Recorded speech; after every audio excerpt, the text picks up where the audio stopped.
Good afternoon, everyone. I'm Bill with Georgia Mental Health Consumer Network, and this is my coworker, Allie. Hello. We are here to talk about Peer Support 101 and the application process.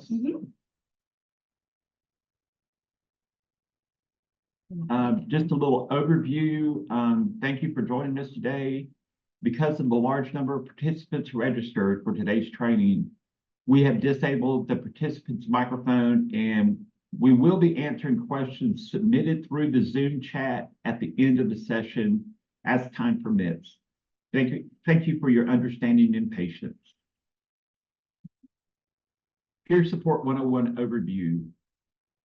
Why advocacy? Mental health recovery. We are not our diagnosis. Allow me to introduce myself. What is a certified peer specialist? Frequently asked questions, the life of the CPS from application to employment.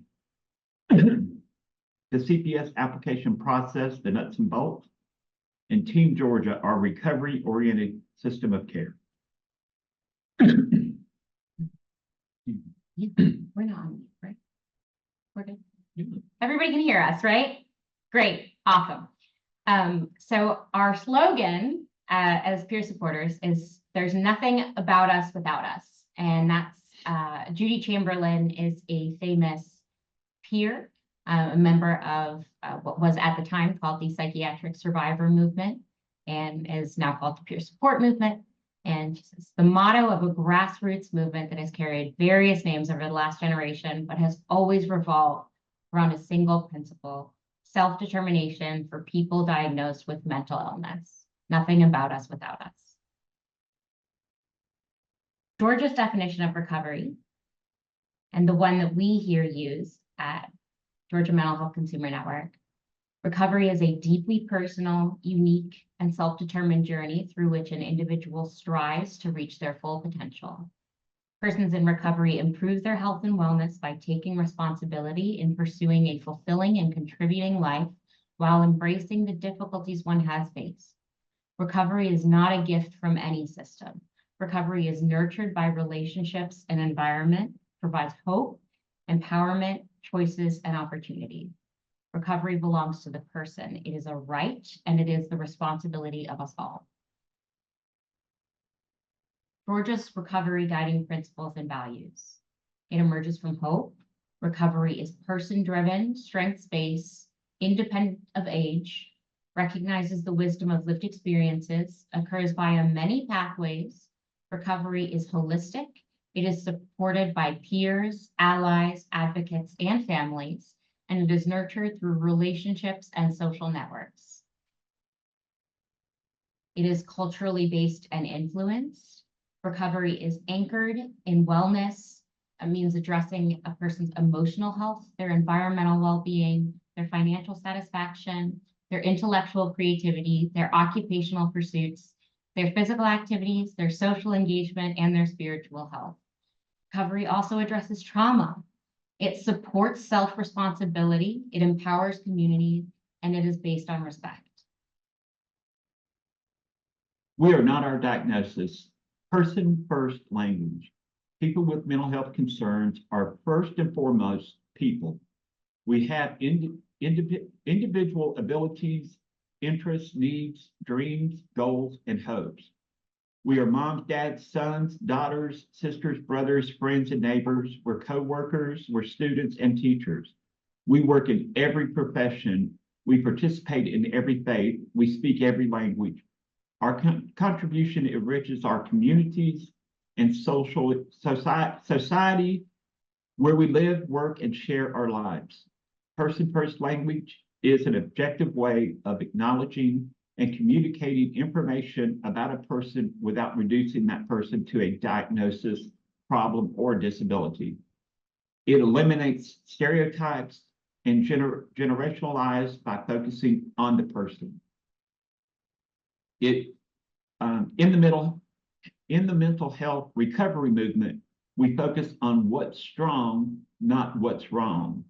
We use language that is empowering, avoiding the illicit of pity or sympathy, avoiding being passive victims' roles and the reinforcement of negative stereotypes. What is a certified peer specialist? A certified peer specialist is a person who has received special training to be able to use their lived experience of recovery from a mental health concern to support and assist others. CPSs use their lived recovery experience in clinical settings to provide something beyond a diagnosis or medication. We provide the evidence that we can and do recover from our mental health challenges. We provide skills, tools, and above all, hope. In Georgia, there are multiple CPS credentials. The CPS credential offered by us, the Georgia Mental Health Consumer Network, is the CPS Mental Health Credential. That's what Bill and I both have. And that's what we provide here.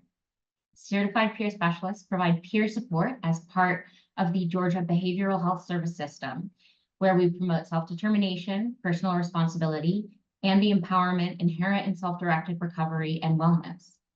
People in recovery from substance use who do not identify as living with another mental health concern are encouraged to visit the website of the Georgia Council on Substance Abuse, who provide training for the CPS AD credential through their Certified Addiction Recovery Empowerment Specialist Training Program. So I'm going to say that again, just in case, because a lot of people, they hear, oh, I want to be a certified peer specialist. And what they hear about is in addictive disease. So either alcoholism, any kind of substance use disorder, opiate use disorder. If you want to be a certified peer specialist for that specifically, and you don't identify as having a mental health concern, you're going to want to go to, you can Google CPSAD Georgia or Georgia Council on Substance Use, Georgia Council for Recovery, and they have the CPS-AD program. Of course, dual diagnosis is very common. And if you primarily identify as having a mental health concern with attached substance abuse, for example, that was my experience. Among my challenges with my mental health was a substance, but I primarily identify as having a mental health challenge. Certainly apply to our program. And there are lots of people that have both. I mean, I know probably 24 people that have both. So it's very common to have co-occurring. And again, just perhaps look on their website for additional information, but there are different programs. CPSP and CPSY are if you are a parent or a legal guardian of a peer with a mental health challenge, then you should contact the Georgia Parent Support Network at gpsn.org for information on their CPSP program. If you are a peer between the age of 18 through 26 with mental health challenges, you can apply for either a CPSY or a CPS-MH. You should also contact the Georgia Parent Support Network at gpsn.org for more information. If you are on here, okay, just go back for 1 second. If you are on this webinar and you do not personally have lived experience of a mental health challenge, you cannot become a CPS-MH. If you are the parent or the legal guardian of someone who does have a mental health challenge, you're going to want to go to gpsn.org. What is the training like? The training is a 5-day training. It is Monday through Friday. Most days, a series of classes meet from 8:30 to 5:30 with a slight variation depending on the schedule. The training classes do not meet on the weekends. There are 2 evenings that require a 1-hour class from 6 to 7. It's casual dress for both the online and when we do have, when you do come to the Tucker office for testing. While the atmosphere is generally casual, it is important that each participant be present and participating throughout the entire training to be eligible to receive credit for each module. There are people who prefer either the online or in-person training, but the same material is covered in both, regardless of the format. Participants must have their faces on camera the entire training Just as people are responsible for their transportation to the in-person training, those in the online training are responsible for making certain that they have the necessary hardware and software to be able to actively participate. You have to be able to see, hear, and respond both vocally and typed. People who miss a class for any reason will not be able to sit for the CPS exam until they make that class up. When will there be in-person training again? Due to the safety and the health of the GMHC and staff, trainers, and training participants, our first concern is making sure everybody stays healthy. When CDC, the Georgia Department of Public Health, and local health officials, and the Georgia Department of Behavioral Health and Developmental Disabilities allow us to do in-person trainings, that's when we'll start that. How much does the training cost? The training and registration fee is $125, and that is due upon the training fee due date for each training. Refunds of the $125 training and registration fee are available up until the training fee due date. After the training fee due date, the registration and training fee is non-refundable. The registration and training fee cannot be waived or scholarship. As a result of high demand for this training, people accepted into the training who do not pay the registration and training fee by the due date will lose their eligibility to participate in that training, so that others may be invited to attend to ensure a full class for each training. However, they remain eligible to apply to participate in a future training. Are there scholarships? No. You can be sponsored, but there are no scholarships available from us. So if your employer, for example, needs you to be trained and is willing to sponsor you, that's great. That's a sponsorship. And we can do that. But in terms of scholarships available from us, there are none. Is there a test? Yes, following the successful completion of the training, you must pass the Georgia Certified Peer Specialist exam. The exams are taken approximately 1 or 2 weeks following the training. There are 7 exam periods per fiscal year. The exams are administered in person in Tucker here at the office in this very room. The exam includes a written and a verbal component. The results of the exam are mailed to each student within 10 business days of your exam, so you will know shortly after your exam whether you passed. If you are not successful in passing the exam the first time, you are eligible for tutoring prior to the next exam cycle, and you may retake the exam. We have about I think 80% pass rate the first time through though. And most people who do not pass it the first time, then pass it the next time. So, and you have 3 chances to take the exam. They just have to be within the year you have taken the test. How do I maintain my certification?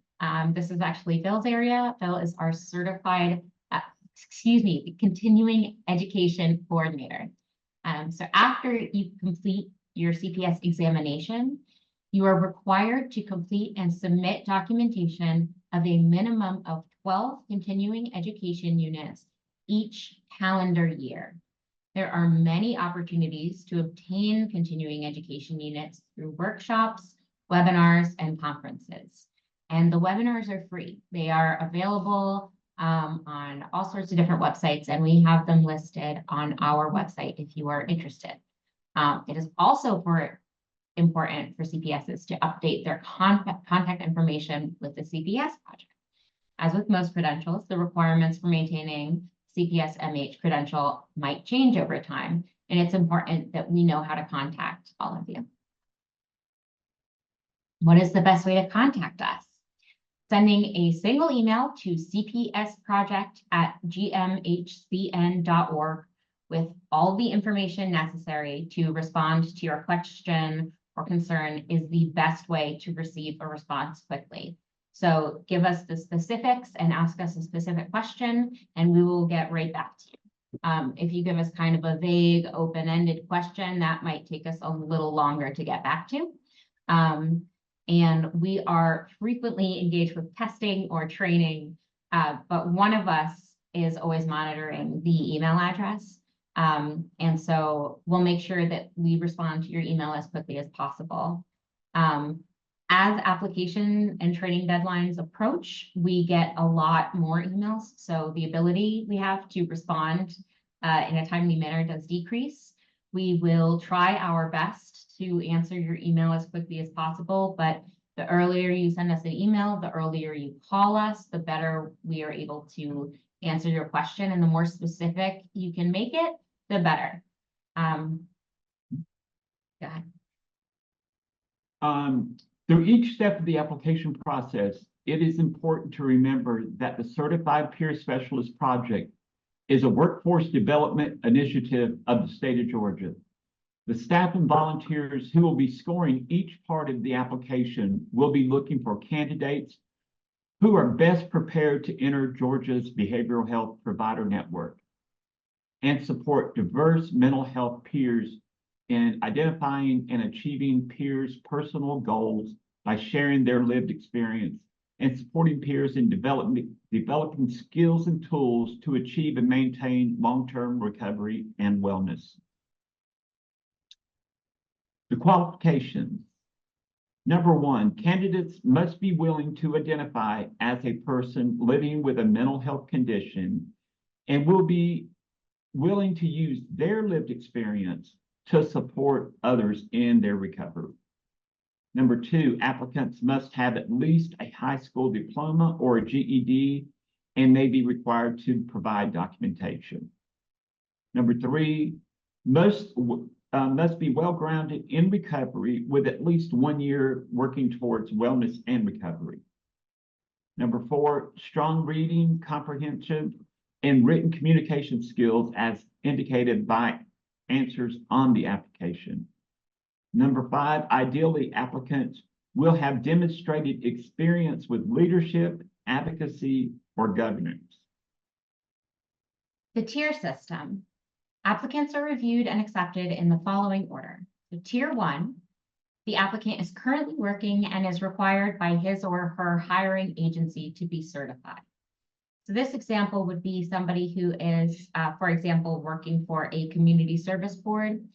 This happens a lot with, say you were hired by DeKalb County Community Service Board. They hire you and say, okay, you have to be certified within 6 months of being hired.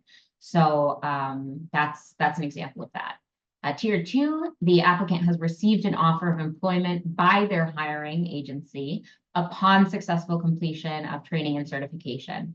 This happens sometimes maybe when you're in a volunteer situation. So if you've been in recovery for a couple years and you've been volunteering a lot with this one organization and they said, hey, I think you'd make a great CPS, we'll offer you a job once you get certified.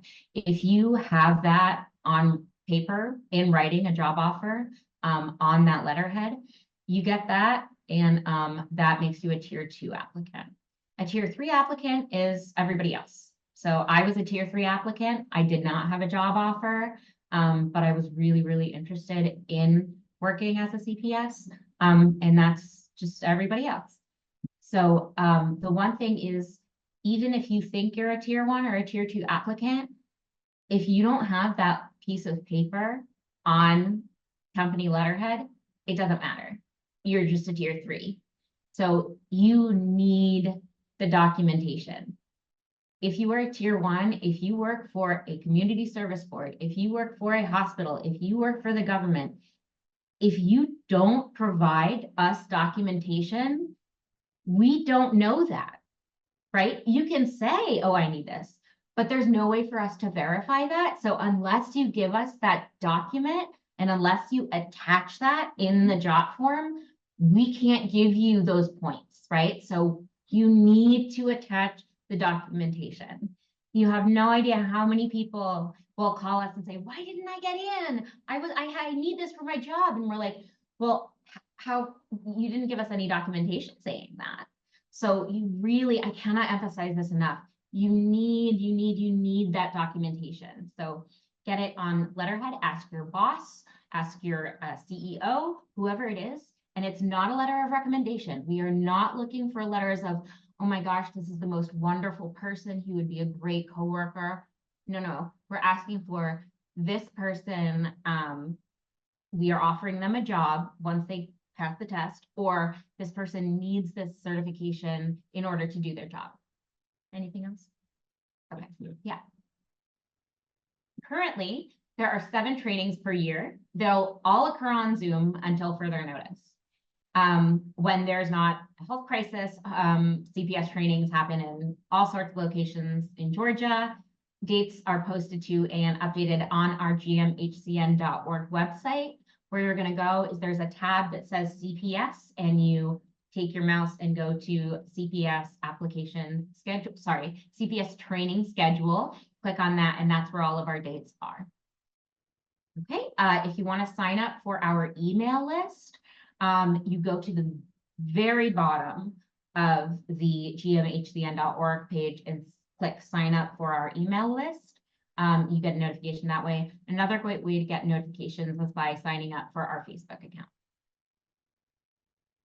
Okay. The cost, it is a $20 online application fee. It's required for every CPS training you apply for. It is non-refundable, non-transferable, cannot be waived or scholarship, and must be paid online at the time of the submission.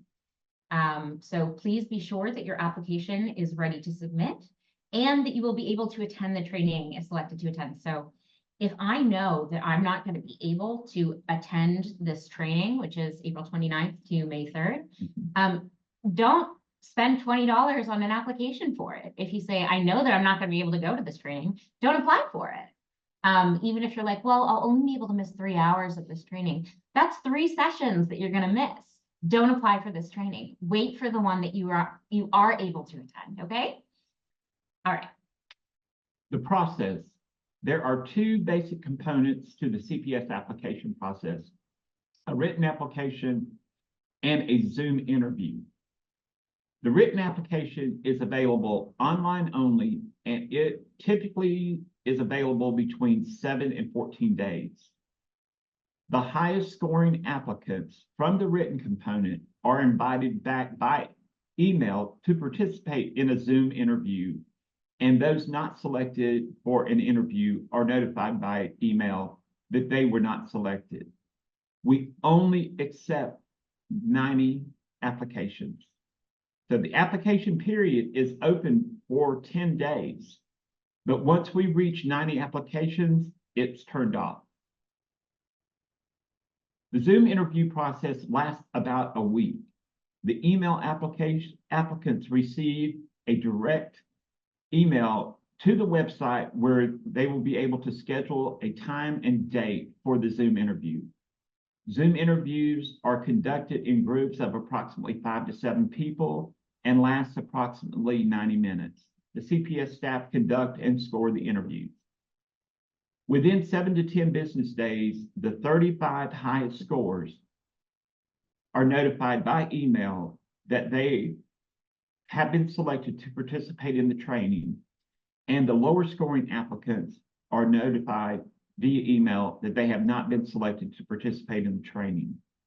Those applicants to the training have 7 days to decide whether or not they will attend.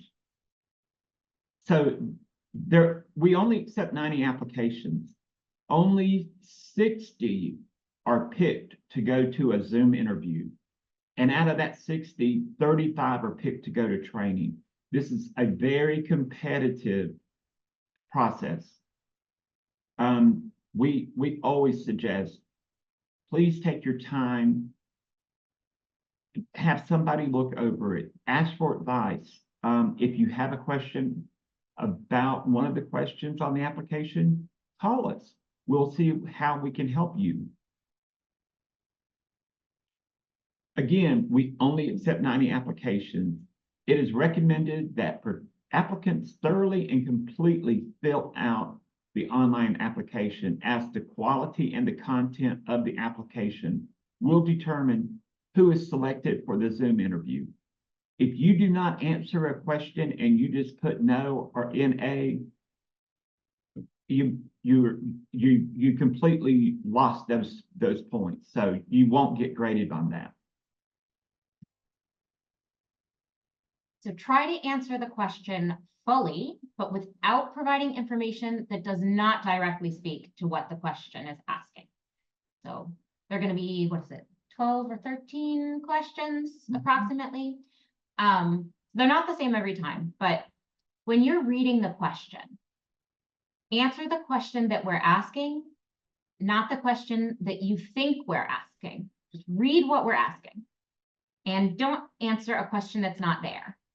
So if I say, what would you like to have for lunch? Answer number one. I'm not really sure. I guess what you're having, unless you're eating at Wendy's. I hate Wendy's. That's not particularly helpful, right? So I'm not really sure. Is that helpful information to have? No. Cross that off. Think, do we want to read that? Is it necessary for us to read? Is it helpful or is it distracting? I guess whatever you're having. I guess, what's I guess there for? What's that hedging for? Unless you're eating at Wendy's. I hate Wendy's. Okay, so what's a better way that you could have rephrased this, right? Even if you don't know what, say, not Wendy's.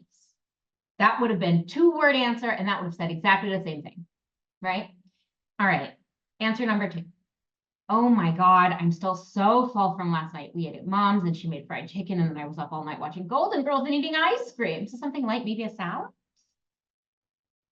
Again, how does that help us? Maybe a salad. Maybe a salad.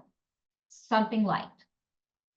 Those are helpful. So something light. That would have been good. Those are the only words you need from that. Okay? 3. I would like a tuna fish sandwich on rye with no mayonnaise, plain potato chips, and a medium Diet Coke, please. Perfect. That is the answer we are looking for. Great. Keeping your answers succinct helps ensure that people scoring the application are able to easily identify if and how you have answered the question. You know, we're not looking for 2-word answers, but just having a paragraph of words, of big words, is not helpful because we don't know what you're saying. So say what you want, pass the content from your brain that you think we want to see onto the page, and that's what we want to read. Okay? So the other thing is, we are peer supporters. We support individuals that are going through mental health and or a substance use challenge.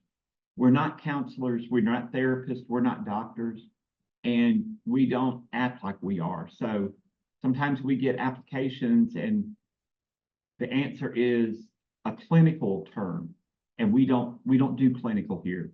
We are strength-based, recovery-oriented process. yeah. And so if you're using a fancy term and you just drop an acronym, don't assume that we know that. Yeah. You know? More about the written application. The written application includes the following opportunities for you to demonstrate your readiness to join the CPS workforce. Remember, this is a workforce development initiative. We're looking for people who are wanting to work in the field. So why do you want to become a certified peer specialist? What part of the workforce are you looking to join? Who are you looking to help with your certification? Right? Discuss your ideas on what it means to provide strengths-based mental health recovery services and how it relates to the work of certified peer specialists. Okay. What does mental health recovery mean to you? What were some of the important factors in your own mental health or mental health and substance use recovery?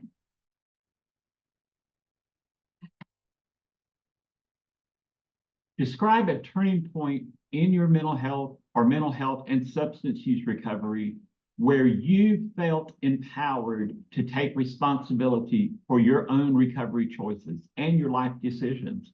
What happened and what did you do? When I have seen that question, I have seen everything from, well, I helped my mother. We're not asking about your family member, your friend, your coworker. We're asking about you. Yes. So read the questions. What type of experience have you had in working with peers in mental health services? Please describe in detail, listing efforts in letter writing, personal advocacy, public testimony, programs you began, or work you are doing now. Be specific, advocating, self-help groups, community activities. You don't have to be employed as a CPS, but maybe you volunteer at a 12-step meeting. Maybe you attend group therapy, and while at group therapy, you make sure you interact with the peers that you're in the group with. Or maybe you attend community activities through recovery centers, behavioral health centers. Discuss your thoughts on how culture and diversity might impact the work of certified peer specialists. And, I always mention, if you're not sure what a subject is, Google it. So, look up the definition of it. Why do you think it's important for a certified peer specialist to tell their mental health and/or substance use recovery stories? Discuss a time during your own mental health and substance use recovery journey when you shared elements of your own story experience to support another person. And again, specifics on this one, Right. like give us an actual example of a time when you did this. Don't just say, oh, I do this all the time at my 12-step groups. That's not demonstrative. What would be your most difficult challenge in attending the CPS training? How will you deal with that challenge? A couple of trainings ago, we had a young lady who her power, her internet, everything went out at her house. And so she drove down the street to the McDonald's and sat at the McDonald's the entire day and used their Wi-Fi until her power and all got turned back on. That's a difficult situation. Yeah. Describe your current employment situation or volunteer situation. If neither apply, how do you spend your day? Yeah, and a lot of people, I mean, at the time, I wasn't working. And I wasn't in an official volunteer capacity, but I helped my friends with their homework. I helped a neighbor at the time. I helped my parents. So let's say you have a parent who is elderly and you spend a lot of time helping them. Let's say, oh my gosh, you're raising children, right? Just because it's not an official volunteer or an official employment status doesn't mean that you don't spend your time meaningfully and doing impactful work. So just how do you spend your time? Yeah. Please describe, I wanted to say something about that also. Yeah. How do you spend your time? I think one of the things that the people that are scoring these look for is if you're laying in bed all day long, or if you're sitting on the couch all day long, how is that supporting your recovery? How is it making your life better? Please describe how you have demonstrated leadership. I didn't have that question, but I had something really similar to that when I applied. And one of the things that I was doing in the mental health group that I was going to, I would go in like 30 minutes every day extra to help the facilitator set up. And if the therapist came in and they had things they wanted to pass out, I offered to pass those things out. Whether they use me or not, it's demonstrating leadership. Yeah, absolutely. You're applying yourself to, absolutely. and that's what CPS is all about, is showing the person that you're supporting, showing them how you did things to make your life better. And hopefully they will be able to see that, and they will in turn make their life better. Absolutely. And if you are having trouble answering that question, like, oh my gosh, what do I do that makes me a leader? Ask your friends, ask your family. Say, hey, ask your therapist, your supporter, your If you have a sponsor, CPS, if you have a CPS through your, Yeah. you know, your program. and if you're in a 12-step program, ask, you know, somebody in that program, ask the sponsor, ask somebody who is a discussion leader that has seen you interact. You know, there are people pay attention to us. We just don't notice all the time. Yeah, exactly. Okay, so the written application process, um, I cannot say this enough. It's kind of like documentation. Please save your work. Please save your work.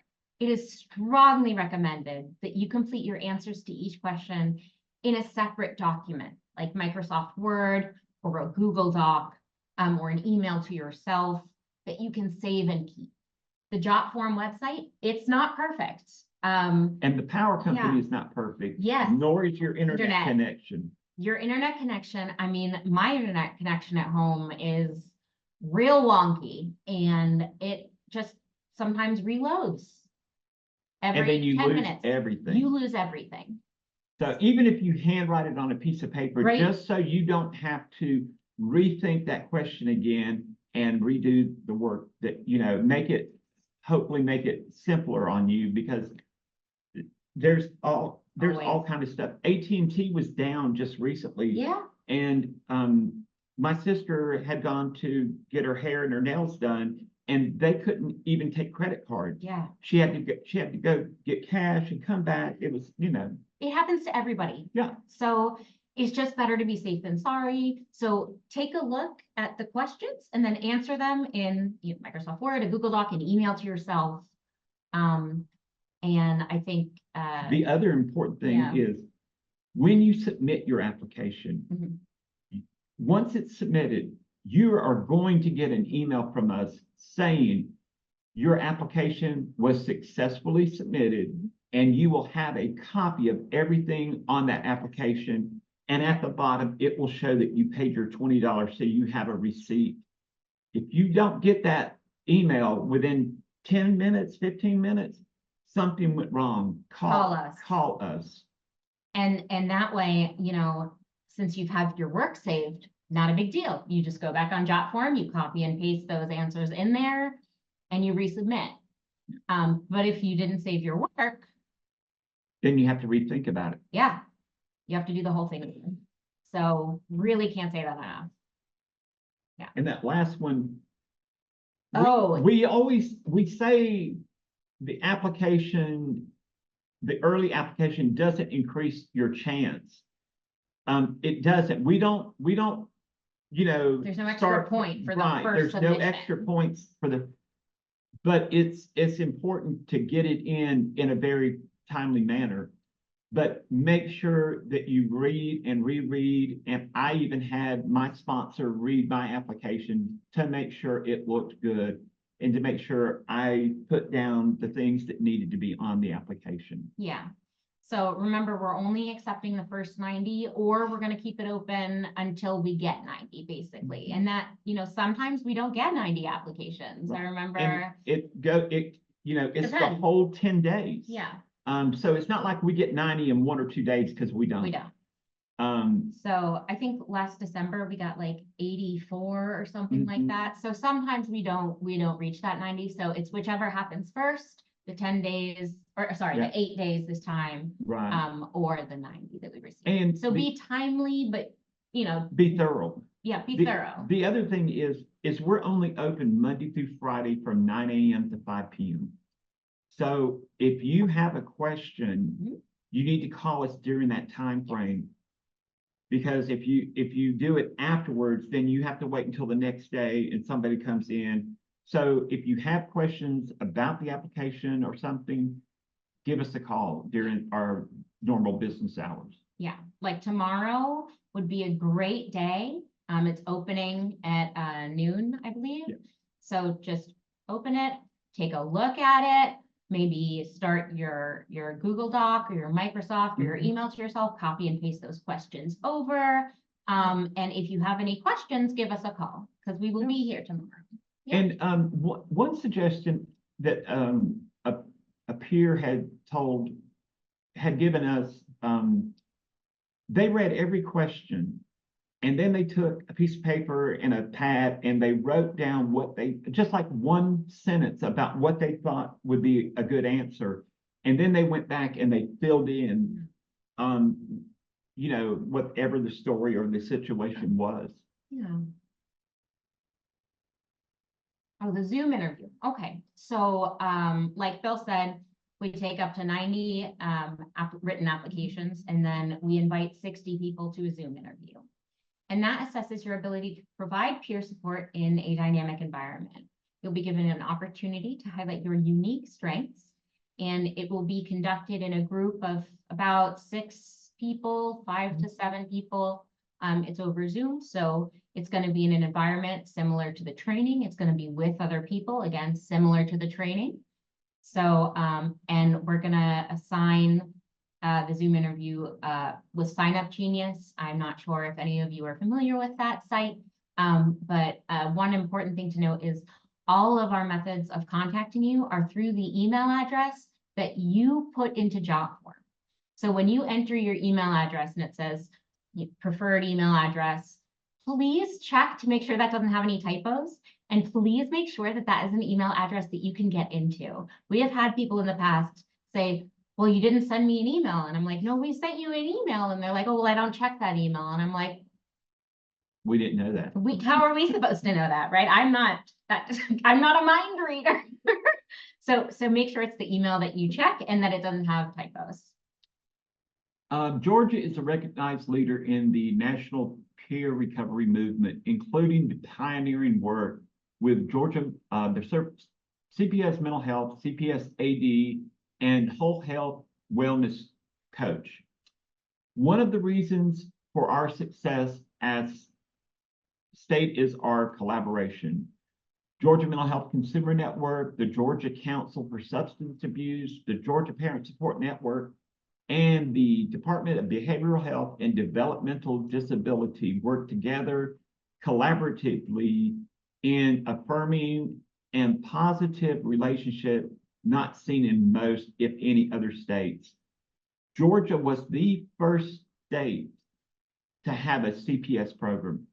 We are the first state that we petitioned Medicaid and the federal government to pay for these services. We are those 4 organizations are now in turn training other states to do this. I think at this point we have trained 35 other states in the different types of certified peer specialists. Georgia Mental Health Consumer Network also works closely with allied organizations such as NAMI Georgia and Mental Health America Georgia to improve access to quality treatment, recovery, and wellness resources throughout the state.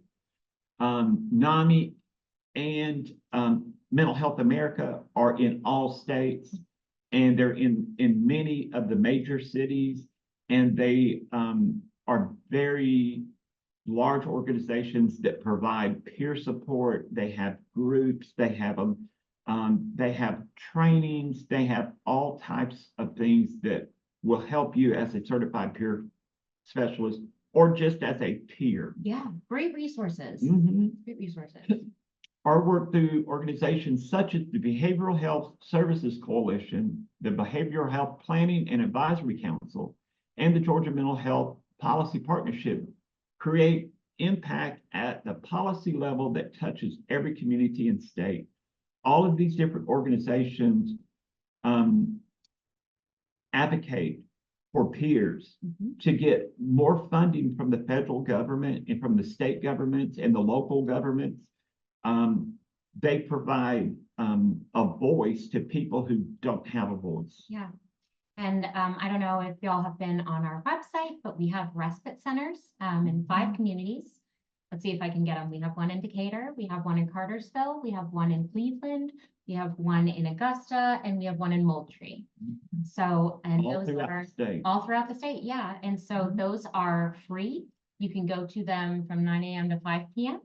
And you don't require insurance. You don't have to have a government registered ID. You say your name and that's it. That's it. and they are peer-led, they are all peer staff. So people who are certified peer specialists, people who are modeling recovery, their own recovery. And so it's an amazing service that we offer. We also offer things like online wellness. We have Double Trouble in Recovery, which is a dual diagnosis support group. We just have tons of services, and do we want to go and show them how the PayPal works? To pay with PayPal? Okay. Let's see. Oh, Less. so on the application, when you get to the very bottom, it's going to say submit. And when you click submit, it's going to pull a second page up and it says PayPal. If you have a PayPal account, you can set one up right then. All they take is your phone number or your email address, and you use whatever debit or credit card that you normally use, or even Cash App. And that's what they're charging. Or you can just move down and you'll see where it says enter your debit or credit card. If you enter that information and something doesn't go through, don't click the back button, because Do not click the back you button. will lose everything. Call us and we can help walk you through that. We haven't had a lot of issues with that, but every so often somebody will call and they're having an issue. And normally it's because they don't have a PayPal account.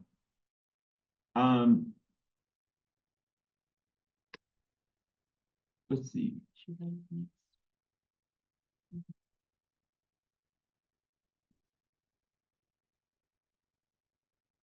William White defined a recovery-oriented system of care in this way. The recovery-oriented system of care is a coordinated network of community-based services and support that is person-centered and builds on the strength and resiliencies of individuals, families, and the communities to achieve abstinence and improve health, wellness, and quality of life for those with or at risk of alcohol and drug problems. Georgia expanded its definition to include recovery from mental health concerns other than substance use concerns. Many of us have both mental health and substance. I did. So my recovery is considered dual recovery. And I work on both issues, on both challenges, to maintain a good balance in my life. And right now I have an 8 years in recovery, and I had over 30 years in addiction and mental health. So we all come from different areas. Many of us just have a mental health concern. And again, if you only have a substance concern and you're more interested in that, check out the Georgia Council on Substance Abuse, because they do the same type of trainings that we do. Absolutely. Since 2013, Georgia has been working to become a statewide recovery-oriented system of care, beginning with developing Georgia's definition of recovery and continuing now with trainings and development at every behavioral health public service provider across the state. It is a fundamental shift in thought, process, and service delivery away from a focus on diagnosis, medication, compliance, etc. And this change has not been realized. Resistance to change, and the way we have always done it, should not come as a surprise. But one of the roles of the certified peer specialist is to provide evidence of the value of the shared lived experience of mental health recovery. And Bill and I are proud to do that every day. That's what we at the network do. And we're excited that you came today and learned a little bit more about what it is to be a peer specialist, what is peer support. That's the end. Yeah. Thank you for participating, and again, reach out to us if you have questions.